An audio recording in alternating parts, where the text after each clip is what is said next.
baik bagi Tuhan kita. Haleluya, shalom. Sekali lagi saudara shalom, happy Sunday, selamat hari Minggu. Senang sekali dapat berjumpa kembali dengan Bapak Ibu sekalian hari ini di rumah Tuhan. Dan sungguh saya percaya kita punya kerinduan yang sama. Kita mau bersyukur, berterima kasih atas kebaikan Tuhan dalam hidup kita. Amin. Yang setuju berikan tepuk tangan sekali lagi bagi Tuhan kita. Sama-sama siapkan hatimu, kita mau datang menyembah Yesus. We come to worship you, Jesus.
bagi Allah kita. Segala pujian kami, syukur kami, hormat kami persembahkan siang ini bagi Sang Raja, Tuhan Yesus Kristus Allah kami yang hidup. Biarlah Engkau Tuhan disenangkan lewat ibadah ini. Di dalam nama Tuhan Yesus, semua yang siap memuji menyembah Dia lebih lagi, mari sama-sama kita katakan, amin. Mari sama-sama kita bersuka cita di dalam Tuhan. Kami percaya hanya di dalam nama Yesus ada keselamatan untuk setiap kita. Haleluya. Come on, sing, say oh.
buat Tuhan kita saudaraku, come on.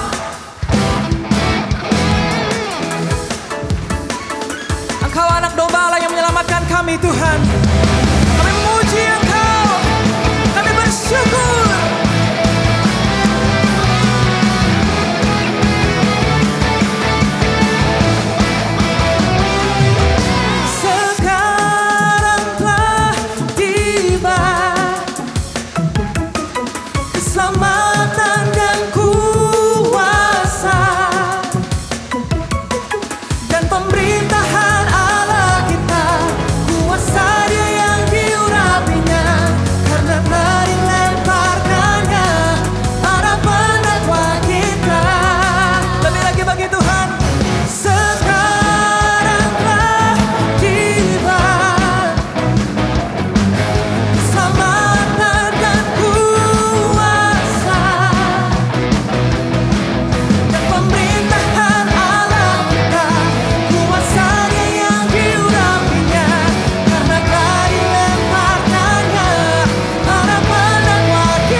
Shalom, saya Stella Zilen, senang berjumpa saudara, dan berikut NDC News.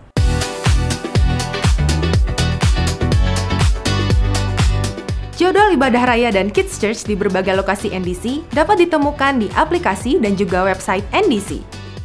Encounter Night, Rabu 1 Oktober pukul 19 diadakan di NDC Baywalk.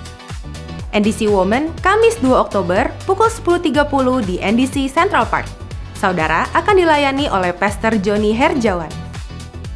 Renungkanlah firman Tuhan melalui Revive dan Revive Talks yang tersedia di platform media sosial dan aplikasi NDC.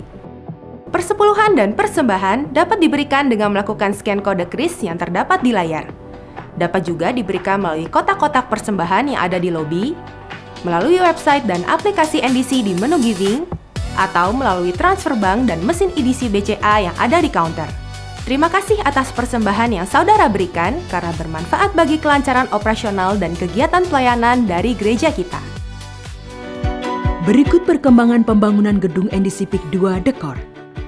Pengerjaan terus berlangsung untuk pengecoran kolom, rem, dan balok lantai 1 hingga lantai 8. Teruslah berdoa agar pengerjaan dilakukan tepat sesuai perencanaan dan tidak ada hambatan.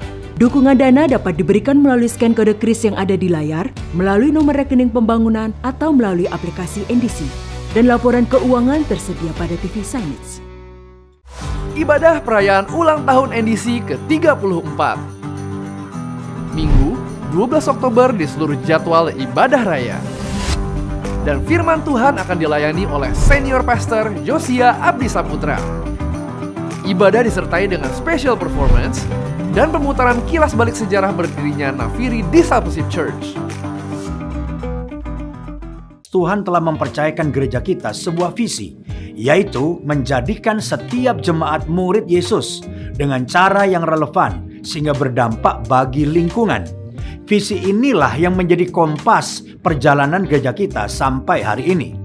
Karena itu, bertepatan dengan bulan ulang tahun gereja, maka di sepanjang bulan Oktober, NDC menetapkan tema NDC Vision. Visi ini bukan hanya tanggung jawab gereja sebagai institusi atau organisasi, melainkan juga panggilan bagi setiap jemaat untuk menjadi murid Kristus. Bukan sekedar menjadi jemaat atau anggota gereja, tetapi seorang murid Kristus. Kiranya Tuhan Yesus memberkati kita semua. Berikut hotline NDC yang dapat dihubungi jika saudara membutuhkan pelayanan dari gereja. Kami segera menghubungi dan melayani saudara. Sekian NDC News yang dapat kami sampaikan. Terima kasih atas perhatian Anda dan Tuhan Yesus memberkati.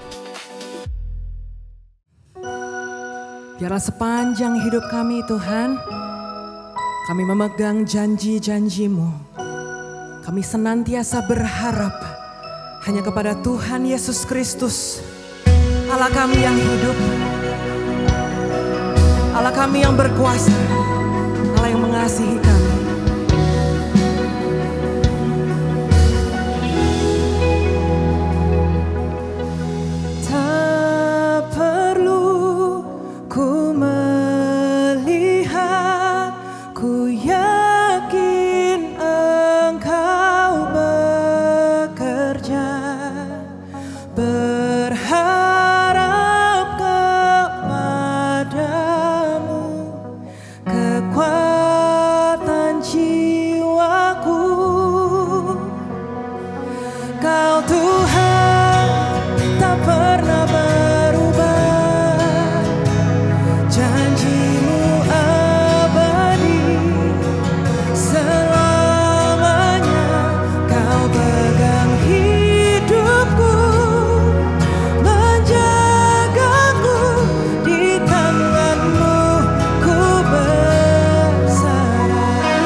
janjinya ya dan amin.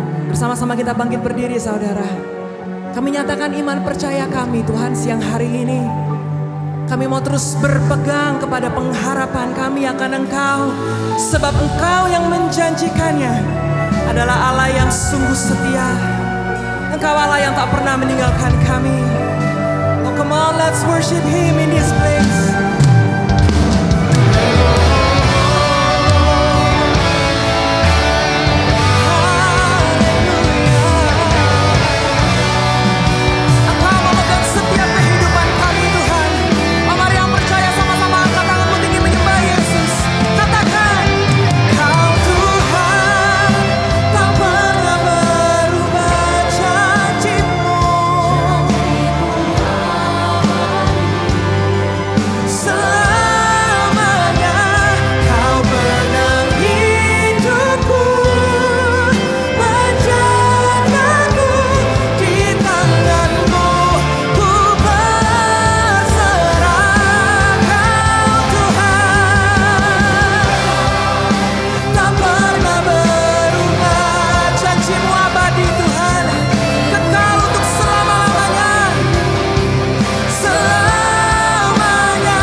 Janjimu abadi, selamanya Kau pegang hidupku, menjagaku di tangan-Mu. Dengan lebih sungguh lagi saudara, katakan Kau Tuhan, Kau Tuhan. Ini yang kami percaya, ini iman kami Tuhan. Selamanya Kau pegang hidupku, menjagaku di tangan-Mu. Ku berserah. Kau Tuhan, Kau Tuhan, tak pernah berubah. Kami percaya Tuhan, janji-Mu abadi, selamanya Kau pegang hidupku, menjagaku di tangan-Mu. Ku berserah, di tangan-Mu ku berserah. Terima kasih buat Tuhan yang setia, Tuhan yang gak pernah berubah, Tuhan yang janjinya bisa dipegang dan dipercayai. Terima kasih buat Tuhan yang hadir di tengah-tengah kami. Dan kami percaya Kalau Tuhan hadir, sesuatu pasti terjadi. Itu sebabnya kami buka hati buat Tuhan pada siang ini. Dan biar Engkau datang menerobos hidup kami lewat firman-Mu. Firman Tuhan yang sejati. Biar firman itu dilepaskan di tengah-tengah kami. Firman yang bagaikan pedang yang tajam. Bahkan lebih tajam daripada pedang bermata dua manapun. Biar hari ini firman-Mu yang hidup dan berkuasa. Menguatkan kami, meneguhkan kami, memulihkan kami, menyembuhkan kami, membaharui kehidupan kami, melepaskan kami, bahkan memerdekakan kehidupan kami. Langit dan bumi akan lenyap, firman Tuhan tetap tinggal kekal untuk selama-lamanya. Kami terbatas, firman-Mu tidak terbatas. Firman itu yang kami perlukan hari ini. Roh Kudus, urapilah kami semua, berikan hikmat dan pewahyuan buat kami, supaya kami bisa mengerti dan memahami firman-Mu, dan firman-Mu mengubahkan kami semua. Bagi Tuhan segala kemuliaan dari sekarang sampai selama-lamanya. Demi nama Tuhan Yesus Kristus kami berdoa dan mengucap syukur. Semua yang percaya sama-sama katakan amin. Haleluya. Puji Tuhan. Silakan duduk Bapak Ibu Saudara. Shalom. Selamat siang semua. Apa kabar? Baik, siang ini saya ingin membahas kepada kita sekalian, atau saya ingin membahas dalam kebaktian ini tentang pemeliharaan Tuhan. Dan saya ingin menyambung apa yang tadi saya sudah bahas dalam kebaktian sebelumnya, supaya saudara bisa punya konteksnya atau sudah tidak kehilangan konteksnya. Dalam ibadah sebelumnya saya membahas tentang perjanjian Tuhan, bahwa semua kita harus hidup dalam perjanjian dengan Tuhan. Nah, kita sedang ada di situasi yang tidak mudah. Kita sama-sama tahu ya, bahwa kondisi global hari-hari ini tidak terlalu baik. Ekonomi begitu sulit. Bahkan beberapa hari lalu saya kaget, terkejut ketika membaca sebuah berita. Sebuah negara yang cukup makmur sebenarnya, negara Skandinavia, itu Swedia, terjadi inflasi yang sangat luar biasa hari ini. Dan orang mulai resah dan gelisah. Negara kita juga tidak sedang dalam keadaan baik-baik saja. Gelombang PHK, badai PHK terjadi di mana-mana. Bahkan perusahaan-perusahaan yang atau pabrik-pabrik yang cukup besar di negara kita ini sedang mem-PHK besar-besaran ya. Street Tax, terus kita juga sama-sama tahu Yamaha Musik Indonesia. Gelombang PHK terjadi di mana-mana. Lalu kemudian gelombang demonstrasi juga terjadi di mana-mana. Kita berdoalah supaya negara kita terus dijaga oleh Tuhan. Karena jangan sampai gini eskalasinya terus meningkat. Mungkin ini ketolong karena Idul Fitri dan bulan puasa mungkin. Jadi kita berdoalah untuk bangsa kita bahwa situasinya tidak sedang dalam keadaan baik-baik saja. IHSG ya, IHSG ya. Pasar saham kita beberapa kali anjlok. Dan para pengamat berkata bahwa ini merupakan indikasi bahwa negara kita sedang tidak dalam keadaan baik-baik. Pengamat-pengamat ekonomi berkata, kondisi kita sedang kembali kepada situasi yang pernah terjadi tahun 98. Jadi kita tetap berdoa. Nah, di tengah-tengah situasi ini, saya tetap percaya bahwa kita punya Tuhan yang setia buat kita. Itu sebabnya penting sekali untuk kita hidup di dalam perjanjian dengan Tuhan. Dalam ibadah sebelumnya saya katakan bahwa Tuhan kita adalah Tuhan atas perjanjian. Ada dua tema besar dalam Alkitab kita. Kalau sudah baca Alkitab dari Kejadian sampai Wahyu, sudah akan menemukan dua tema besar ini. Tema besar yang pertama dari Alkitab kita adalah Tuhan itu adalah Raja yang berkuasa dan memerintah. Jadi dia Tuhan yang adalah Raja. Dan dia punya pemerintahan, dia punya kerajaan. Dia ingin supaya pemerintahnya itu hadir di bumi ini. Itulah tema besar Alkitab yang pertama. Tema besar Alkitab yang kedua adalah Tuhan yang adalah Raja itu sekaligus adalah Tuhan yang adalah kasih. Oke? Jadi Tuhan adalah Raja tapi dia sekaligus juga Tuhan yang adalah kasih. Karena dia adalah kasih, dia ingin membangun hubungan yang penuh kasih dengan manusia ciptaannya. Yang dia ciptakan serupa dan segambar dengan dia. Nah, hubungan yang penuh kasih yang dia bangun dengan manusia ciptaannya itu, dia ikat dalam perjanjian. Makanya pernikahan jadi penting buat Tuhan bukan karena, ini kan bukan semata-mata karena seorang pria jatuh cinta dengan seorang wanita lalu yuk kita hidup bersama, kan bukan sekedar itu. Pernikahan menjadi penting di Alkitab karena itu bicara tentang hubungan antara Tuhan dengan umatnya. Apa yang paling penting di situ? Yang paling penting dalam pernikahan itu adalah ikatan perjanjiannya gitu loh. Jadi 2 tema besar ini saya berharap sudah bisa paham.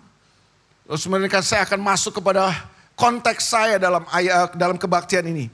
Mari sama-sama kita buka di dalam Yosua pasal yang kelima. Nah, saudara perlu pelajari kitab ini. Karena kitab ini penting sekali atau kitab ini luar biasa. Berapa banyak saudara yang pernah baca kitab Yosua? Oh sedikit ya. Saran saya bacalah saudaraku ya. Ini kitab yang luar biasa sekali. Dan kalau saudara membaca sungguh-sungguh kitab ini. Lalu kemudian saudara tidak dibuat takjub dan kagum ketika saudara membacanya. Jangan-jangan mungkin ada satu urat saudara di leher yang putus mungkin. Tapi kalau semua normal, saudara akan baca kitab ini dengan sungguh-sungguh dan saudara akan takjub. Kagum, kenapa? Karena kitab ini adalah sebuah kitab yang berisi catatan-catatan emas. Kemenangan umat Tuhan bangsa Israel ketika mereka hidup di tanah perjanjian. Jadi mereka sebagai umat perjanjian, mereka menempati atau mereka mendiami tanah perjanjian, tanah yang Tuhan janjikan buat mereka dalam perjanjian Tuhan dengan Abraham dan keturunannya. Itu yang saya bilang tadi, Tuhan kita adalah Tuhan yang suka dengan perjanjian. Kapan saudara menemukan di Alkitab Tuhan mau melakukan kehendaknya, dia ingin melaksanakan rencananya di muka bumi ini, dia selalu memilih seseorang, dia menetapkan seseorang, lalu dia mengikatkan diri dengan orang tersebut dalam sebuah perjanjian. Dan di dalam perjanjian itulah dia menyediakan semua yang hebat, semua yang dahsyat di dalam perjanjiannya. Nah itu sebabnya kalau saudara membaca kitab Yosua ini, saudara akan membaca bagaimana Tuhan menggenapi janjinya buat bangsa Israel sebagai umat perjanjian dengan Tuhan. Mereka mengalami hal-hal yang dahsyat di kitab Yosua. Salah satunya saudaraku, menurut saudara, satu hari kan 24 jam, betul ya saudara? Oke? Saudara dimanapun satu hari 24 jam kan? Menurut saudara, pernah nggak terjadi satu hari itu tidak 24 jam? Ulang-ulang gak apa-apa, saya tanya aja sama saudara kan. Oke, satu hari itu kan 24 jam kan. Menurut saudara, pernah gak terjadi sepanjang sejarah bumi ini ada? Pernah gak terjadi satu hari tidak 24 jam? Tidak ya. Kalau saudara baca kitab Yosua, saudara akan berkata, pernah Pak. Karena itu dicatat dalam kitab Yosua. Pernah terjadi satu hari itu tidak 24 jam. Berapa jam Pak? Saya gak tahu. Karena Alkitab tidak secara eksplisit menyebutkannya. Tapi kalimat yang dituliskan oleh Alkitab adalah hari itu ketambahan seharian penuh. Seharian penuh itu asumsi kita kan 24 jam. Tapi tidak ditulis di 24 jam. Tapi intinya hari itu ketambahan seharian penuh katanya. Kapan itu? Itu terjadi dalam kitab Yosua ketika bangsa Israel berhadapan dengan musuhnya. Mereka sedang bertempur. Nah, pertempuran itu begitu alot, bangsa Israel berhasil mengalahkan musuhnya. Yosua sebagai pemimpin kemudian mengerti bahwa begini, siang-siang terang benderang ini ada matahari aja kita susah mengalahkan musuh kita. Apalagi kalau jatuh malam kan. Pertempuran ini akan jauh lebih sulit. Itu sebabnya kemudian Yosua bertindak secara profetik. Dia berdiri di atas sebuah bukit lalu kemudian dia berteriak, matahari berhentilah engkau di atas Gibeon. Bulan berhentilah engkau di atas Ayalon. Dan tiba-tiba hari itu saudaraku, semua benda-benda langit di alam semesta ini berhenti bergerak semuanya. Sampai bangsa Israel berhasil mengalahkan musuhnya. Baru kemudian benda-benda langit ini bergerak kembali secara normal. Ini saya udah cerita begini saudara gak keren loh. Gak dahsyat gitu. Dahsyat gak sih? Dahsyat. Makanya bacalah kitab Yosua. Ini kitab yang sangat luar biasa. Nah di kitab Yosua pasal 5. Saya pikir ini merupakan titik tolaknya. Jadi waktu bangsa Israel masuk ke tanah perjanjian. Mereka menyeberangi sungai Yordan, mereka tiba di tanah perjanjian. Lalu kemudian Tuhan memberikan perintah kepada Yosua. Supaya kemudian bangsa Israel disunat kembali. Katakan sama-sama disunat. Disunat untuk kedua kalinya. Nah disunat kedua kalinya ini bukan disunat 2 kali. Maksudnya habis dong kalau disunat 2 kali. Bukan. Tapi disunat 2 kali maksud gini loh. Bangsa Israel yang keluar dari tanah Mesir, generasi pertama itu mereka sudah disunat. Sunat itu kan tanda perjanjian Tuhan dengan Abraham dan keturunannya. Itu sunatannya. Makanya bangsa Israel waktu itu bangsa yang disunat. Bangsa yang lain itu tidak disunat. Kenapa? Mereka tidak punya perjanjian dengan Tuhan. Nah bangsa Israel sebagai umat perjanjian keturunan Abraham. Mereka disunat karena sunat itu tanda perjanjian Tuhan dengan Abraham dan keturunannya. Nah, generasi pertama yang keluar dari tanah Mesir, mereka sudah disunat. Tapi mereka semua kan tewas di padang gurun kan. Generasi yang kedua, generasi yang lahir di padang gurun ini, mereka belum disunat. Nah, itu supaya mereka masuk ke tanah perjanjian. Ini generasi yang belum disunat. Nah, Tuhan mau supaya mereka menjadi umat perjanjian Tuhan. Mereka nggak bisa mendiami tanah perjanjian tanpa mereka menjadi umat perjanjian. Makanya Tuhan perintahkan kepada Yosua untuk menyunat kembali mereka. Karena mereka belum disunat sebagai tanda perjanjian Tuhan dengan Abraham dan keturunannya. Nah, peristiwa itu terjadi dan tempat itu dinamakan oleh Yosua Gilgal. Pernah dengar Gilgal? Bukan yang di Pik, bukan. Gilgal ini adalah sebuah tempat di mana Yosua diperintahkan oleh Tuhan untuk menyunat kembali bangsa Israel supaya mereka sah menjadi umat perjanjian Tuhan dan mereka tinggal di tanah perjanjian. Katakan sama-sama umat perjanjian.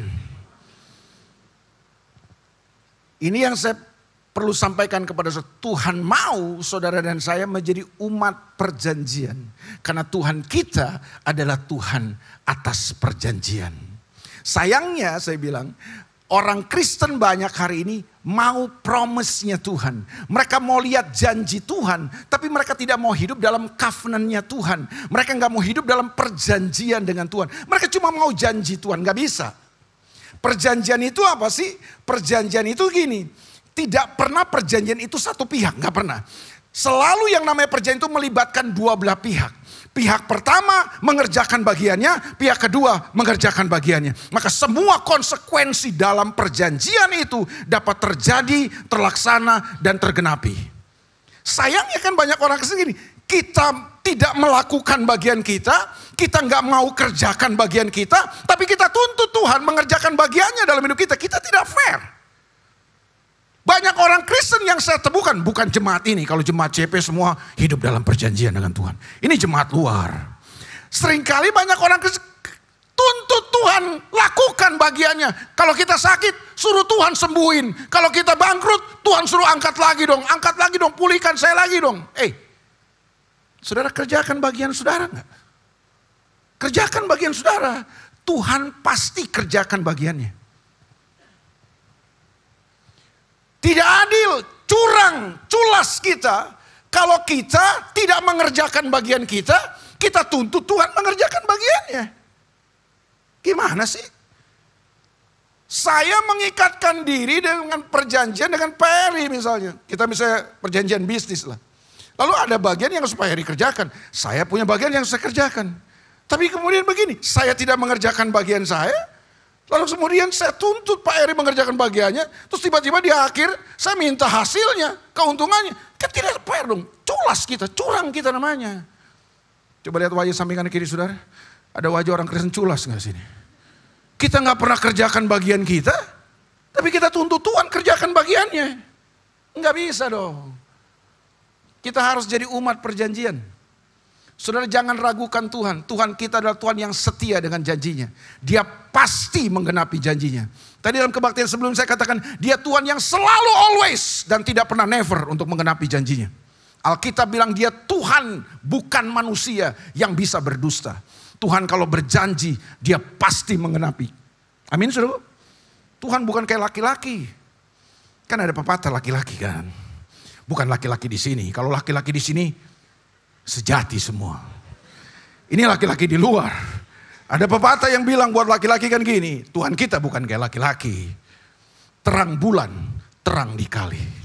Buaya nimbul, disangka mati. Jangan percaya mulut lelaki. Kalau berjanji gampang mengingkari. Itu kan laki-laki di luar. Kalau laki-laki di NDC CP semuanya serupa Kristus. Sama seperti Kristus dan firman-Nya. Demikianlah laki-laki NDC CP dengan janjinya. Betul gak saudara? Betul gak? Betul ya Pak? Betul. Haleluya. Tuhan kita adalah Tuhan yang selalu menggenapi janjinya. Saudara gak perlu ragukan Tuhan. Dan hari ini saya mau bahas ini sama saudara. Yuk kita lihat ayat yang ke-12. Setelah peristiwa Gilgal itu, ayat 1 sampai 11, saudara akan baca itu ada peristiwa Gilgal di situ di mana Orang Israel kembali disunat sehingga mereka menjadi umat perjanjian Tuhan. Mereka mendiami tanah perjanjian. Ayat 12 coba kita perhatikan bersama-sama. Nah firman Tuhan bilang gini nih. Lalu berhentilah mana itu. Katakan sama-sama mana. Mana itu apa itu? Mana itu? Mana itu? Mana? Bukan. Mana itu adalah roti dari sorga. Oke? Jadi lalu berhentilah mana itu. Double N. Kalau N-nya cuma satu. Mana gitu ya kan. Ini bukan mana yang itu. Ini double N. Mana itu adalah roti yang dikirim Tuhan dari sorga. Langsung untuk bangsa Israel. Waktu mereka jalan di padang gurun. Oke? Lalu berhentilah mana itu pada keesokan harinya setelah mereka makan hasil negeri itu. Jadi orang Israel tidak beroleh mana lagi. Tetapi dalam tahun itu mereka apa? Mereka makan yang dihasilkan tanah Kanaan. Ini hebatnya Tuhan kita. Sewaktu bangsa Israel menjadi umat perjanjian dan mereka hidup dalam perjanjian dengan Tuhan. Tuhan yang punya perjanjian ini adalah Tuhan yang setia. Tuhan yang sanggup memelihara umatnya. Dalam situasi dan kondisi apapun. Tuhan kita adalah Tuhan yang tidak pernah kehabisan cara. Tuhan kita adalah Tuhan yang gak pernah kehabisan akal. Untuk memberkati dan memelihara umatnya yang hidup dalam perjanjian dengan dia. Yang setuju katakan amin. Waktu mereka jalan di padang gurun. Tuhan pelihara mereka dengan mana. Roti yang turun dari sorga langsung. Bangsa Israel tidak perlu lakukan apa-apa. Tiap pagi mereka buka tenda mereka. Mereka langsung pungut, langsung lihat mana yang turun dari langit, dari sorga langsung. Mereka gak perlu nanam, mereka gak perlu nabur, mereka gak perlu nyiramin, mereka gak perlu memupuki tanaman itu. Karena apa? Padang gurun, Pak, tandus, kering. Gak sempet nanam. Karena mereka harus bergerak terus. Kalau tiang awan, tiang api bergerak, mereka harus bongkar tenda mereka. Mereka harus ikut jalan mengikut tuntunan daripada tiang api dan tiang awan itu. Tapi saudara, waktu mereka sampai di tanah perjanjian, mana itu berhenti. Mereka dipelihara Tuhan. Dari mana Tuhan pelihara mereka? Atau bagaimana cara Tuhan memelihara mereka? Tuhan gak pelihara mereka dengan roti dari langit lagi. Tuhan pelihara mereka lewat apa? Hasil daripada tanah itu. Tuh Tuhan kita tuh. Maka kalau saudara hidup dalam perjanjian dengan Tuhan, kita gak perlu takut dan khawatir dengan hidup kita. Kenapa? Karena kita tahu dalam perjanjian dengan Tuhan. Waktu kita kerjakan bagian kita, Tuhan pasti kerjakan bagiannya. Dia pasti memelihara kita. Dan Tuhan punya cara yang unik untuk memelihara kita. Dia bisa kasih mana buat kita. Tapi ada saatnya juga Tuhan gak kasih mana. Tuhan kasih apa? Kita bisa menikmati hasil daripada tanah perjanjian. Seperti umat Israel. Intinya adalah gini. Tuhan kita adalah Tuhan yang tidak pernah kehabisan cara. Tuhan kita adalah Tuhan yang punya 1001 cara. Tuhan kita adalah Tuhan yang sangat unik. Dan dia tidak pernah terduga cara dia bekerja untuk memelihara hidup kita. Tapi yang pasti adalah dia Tuhan yang tetap setia dan pasti memelihara hidup kita. Dia tidak akan pernah tidak memelihara kita. Kalau kita hidup dalam perjanjian dengan Tuhan, pemeliharaan Tuhan pasti kita alami dalam kehidupan. Dia bisa berkati dengan mana, tapi dia juga bisa berkati dengan hasil dari tanah perjanjian. Waktu bangsa Israel jalan di padang gurun, tandus, kering, gersang, Pak. Gak ada kehidupan di sana. Tuhan pelihara bangsa Israel dengan apa? Dengan mana yang turun dari sorga setiap hari. Sorga bakery, suplai roti tiap hari buat bangsa Israel, dahsyat kan? Tapi waktu mereka sampai di tanah perjanjian, Alkitab bilang, mana berhenti, Pak? Mereka dipelihara Tuhan dengan apa? Hasil daripada tanah itu. Makanya kalau saudara gak hidup dalam perjanjian dengan Tuhan berat. Hiduplah dalam perjanjian dengan Tuhan. Hiduplah sebagai umat perjanjian Tuhan. Kerjakan bagianmu. Lakukan kehendak Tuhan dalam hidupmu. Kalau Tuhan hari ini mau saudara mengampuni, ampuni orang lain. Kita masalah terbanyak kita kan gitu kan. Tuhan suruh kita mengampuni, kita membenci orang. Tuhan suruh mengampuni, kita kepahitan sama orang. Tuhan suruh kita memberi, kita tambah pelit dalam hidup kita. Mementingkan diri sendiri. Tuhan bilang bertobatlah, malah kita tambah dosa terus. Enggak lah, ayo kerjakan bagianmu. Tuhan pasti kerjakan bagiannya. Amin. Dia memelihara kita, itu bagian Tuhan. Saudara nggak perlu khawatir, saudara nggak perlu takut, saudara nggak perlu ragukan. Dia Tuhan yang pasti menggenapi janjinya buat kita. Tuhan bisa berkati saudara dengan cara yang instan. Seperti mana? Bangsa Israel nggak perlu kerja, bos. Tiap pagi mereka bangun buka tenda, udah dapat tuh mana. Tapi waktu mereka sampai di tanah perjanjian, Tuhan gak berkati mereka, Tuhan gak pelihara mereka dengan mana lagi. Tuhan pelihara mereka dengan apa? Hasil tanah itu. Kalau mereka mau nikmati hasil tanah perjanjian gimana? Mereka mesti nabur, mereka mesti nanam, mereka mesti nyiramin, mereka mesti pupuki. Ada sebuah proses yang harus mereka kerjakan. Tapi Tuhan pelihara mereka kan. Sudah lihat? Cara Tuhan memelihara kita tuh unik. Jangan memframing Tuhan. Jangan memformulasikan Tuhan. Pikiran kita sangat terbatas, Pak. Dia bisa berkati saudara dengan cara yang unik. Dia bisa pelihara kita dengan cara-cara yang kita gak pernah duga sebelumnya. Tapi yang pasti gini, jangan pernah batasi Tuhan dengan cara berpikir kita yang terbatas ini. Dia Tuhan yang sanggup memelihara hidup kita dengan cara yang unik dan ajaib. Amin, saudaraku. Masih ingat? Tuhan bisa pelihara orang-orang yang mencari dia dengan cara apa? Dengan cara berkelimpahan. Waktu orang banyak ikut Yesus, berbondong-bondong, berhari-hari mereka ikut Yesus. Lalu kemudian Yesus tahu ada sebuah kebutuhan dari mereka. Mereka ini kan bukan hanya butuh pengajaran firman kan. Yesus kemudian berkata kepada murid-muridnya, "Hei, murid-muridku, kalian harus kasih mereka makan." Mereka gak hanya butuh pengajaranku, mereka butuh makan karena udah berhari-hari mereka ikut kita. Lalu kemudian murid-murid bilang begini sama Yesus, "Udahlah, suruh cari mereka warung sendiri-sendirilah. Di sini kan banyak warung, suruh cari." Enggak, kata Yesus, "Kita harus memberi mereka makan. Kamu harus kasih mereka makan." "Dari mana, Guru?" Cek ke Yudas. Yudas kan bendahara, ya kan. Cek, Yudas, ada berapa kas kita? 200 dinar. Mana cukup? Buat orang ribuan ini. Dicatat oleh Alkitab 5.000 laki-laki, belum termasuk perempuan dan anak-anak.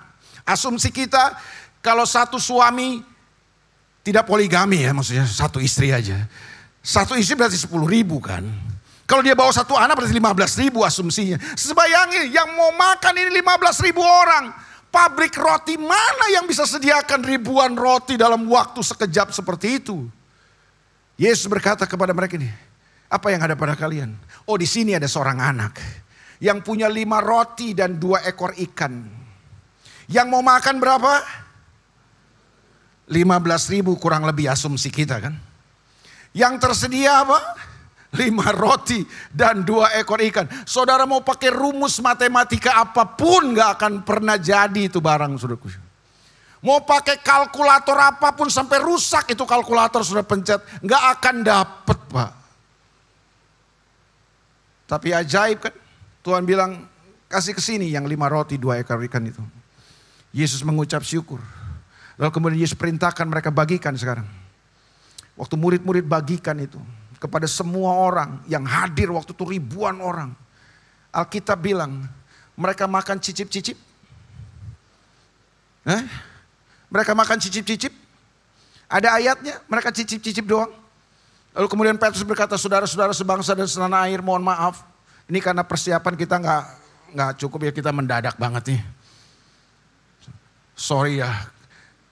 Itu sebabnya ini kita bagi, tapi tolong ingat teman sebelah. Ya yang penting ngeganjel dulu lah." Nggak ada ayatnya ngeganjel. Lalu kemudian Petrus berkata, "Cicip-cicip aja ya. Tahu diri ya semua ya." Nggak ada ayatnya. Yang saya baca di Alkitab di Yohanes pasal 6 itu apa? Mereka makan sesuka mereka. All you can eat. Jadi konsep all you can eat itu dari Alkitab. Mereka makan sesuka mereka. Mau nambah bisa, Pak? Bisa orang sesukanya.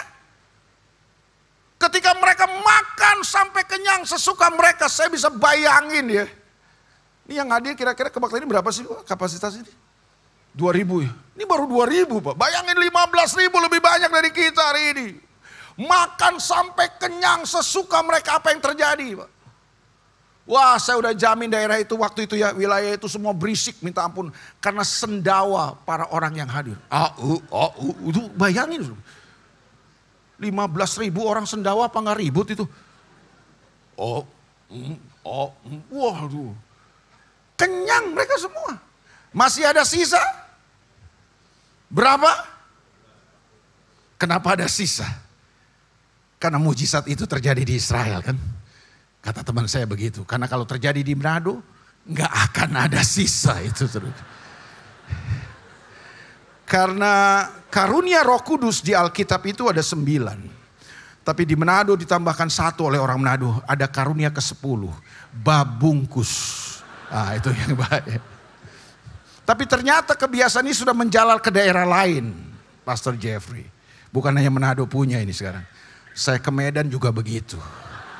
Saya ke Jogja sama juga. Jadi Manado berhasil mengimpartasi karunia ke-10 ini begitu cepat. Tuhan bisa memelihara dan memberkati ribuan orang yang berkumpul waktu itu. Dengan mujizat, dengan berkat, dengan pemeliharaan Tuhan yang ajaib. Berkelimpahan Pak. Tapi saudara baca Alkitab kan? Kalau saudara pernah baca Alkitab atau sering baca Alkitab, saudara tahu di Alkitab itu ada sebuah kisah. Ada seorang janda di Sarfat. Ketika kekeringan sedang melanda Israel, tidak pernah turun hujan 3,5 tahun lamanya. Kelaparan terjadi di mana-mana, orang susah makan Pak. Sungai-sungai kering semuanya, tandus. Israel nggak turun hujan selama 3,5 tahun Pak, kekeringan, kelaparan terjadi. Dan hari itu janda di Sarfat sedang mencari kayu bakar untuk masak yang terakhir kalinya. Dia cuma punya segenggam tepung di dalam tempayannya. Dan dia sudah berpikir saya akan masak ini tepung yang terakhir. Dia akan makan bersama dengan anaknya, 1 orang anaknya itu. Lalu kemudian mereka akan mati pelan-pelan besoknya. Gak ada yang bisa dimakan lagi. Saya sudah pikir ini makanan terakhir buat mereka. Tiba-tiba ada Nabi Elia, pendeta Elia datang. Lapar juga, pendeta juga lapar. Ya kan di tengah-tengah kekeringan ya bukan berarti pendeta kenyang, enggak. Lapar juga. Lalu kemudian Nabi Elia ini kan minta makan sama janda ini. Janda ini bilang gini, tepuk jidat. Pak pendeta, saya ini cuma punya segenggam tepung, ini saya lagi cari kayu api, kayu bakar terakhir kali untuk masak. Kita nggak tahu besok mau makan apa. Udah nggak punya apa-apa kita. Saya cuma punya segenggam tepung dalam tempayan saya Pak. Lalu Elia bilang begini, Bu, bisa nggak bikin buat saya dulu Bu? Kelewatan memang ini pendeta. Bisa nggak bikin buat saya dulu Bu? Ibu percaya nggak? Kalau ibu bikin buat saya lebih dulu, Tuhan akan pelihara hidup ibu. Tepung dalam tempayanmu tidak akan habis-habis. Dan minyak dalam botolmu tidak akan berkurang. Ini janda bilang, mungkin dalam hati, enak dielu kan. Tapi dia kerjakan, kan dia lakukan bagian, dia kerjakan dengan taat.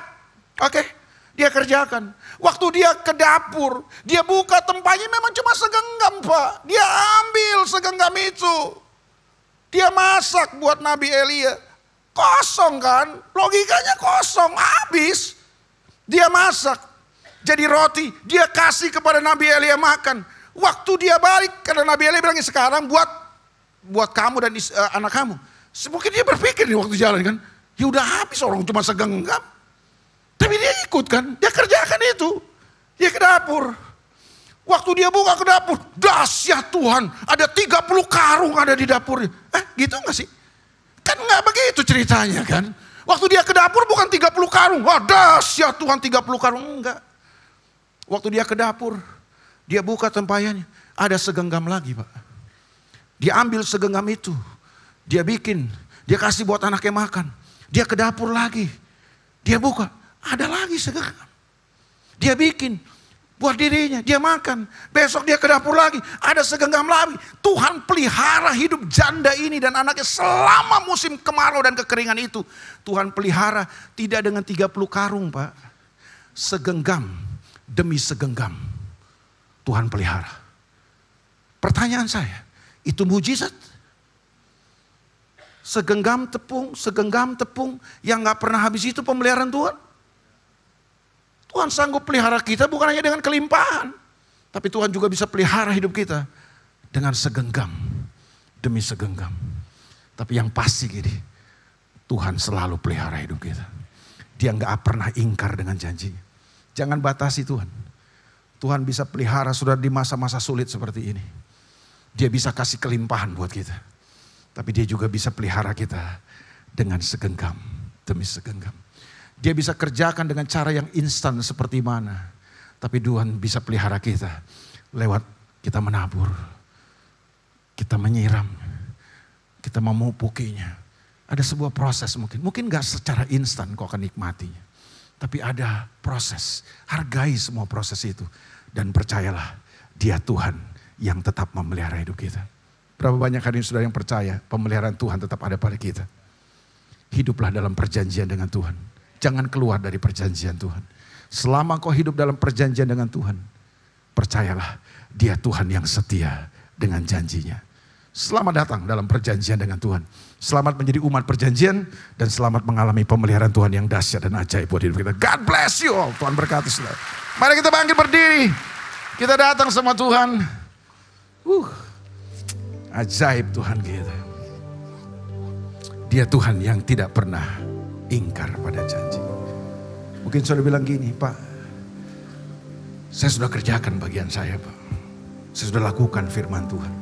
Tapi kenapa persoalan saya belum selesai? Kenapa Tuhan belum jawab, Pak? Belum itu bukan tidak. Amin. Kalau kau belum lihat pertolongan, kau belum lihat mujizat, itu bukan karena Tuhan tidak pelihara saudara. Dia tidak pernah terlambat. Dia selalu bekerja di dalam waktu dan caranya yang ajaib. Amin. Ketika ku hadapi kehidupan ini, jalan mana yang harus ku pilih? Katakan ku tahu ku tak mampu,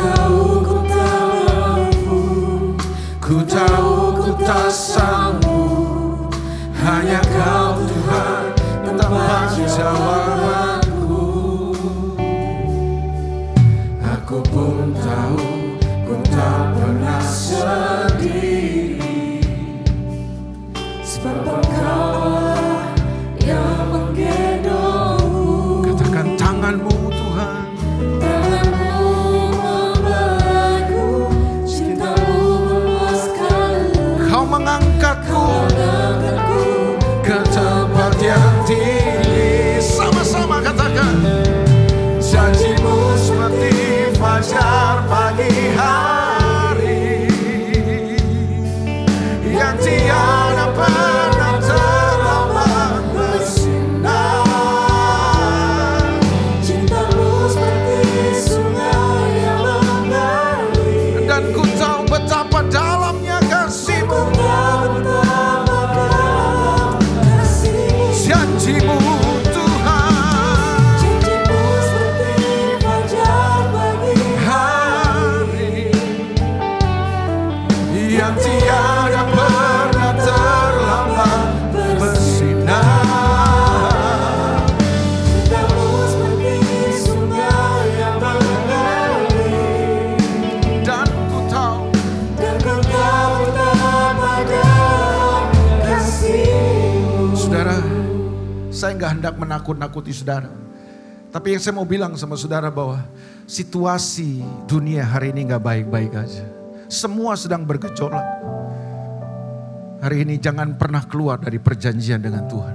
Jangan coba-coba hidup di luar perjanjian dengan Tuhan. Jadilah umat perjanjian. Karena Tuhan kita, Tuhan yang sanggup memelihara kehidupan kita.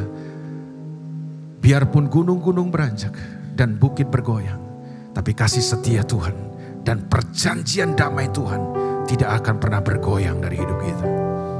Mari angkat tanganmu sama Tuhan. Janji-Mu seperti fajar pagi hari yang tiada pernah terlambat bersinar. Cinta-Mu seperti sungai yang mengalir, dan ku tahu betapa dalamnya kasih-Mu. Dan ku tahu Dan ku tahu betapa dalam kasih-Mu.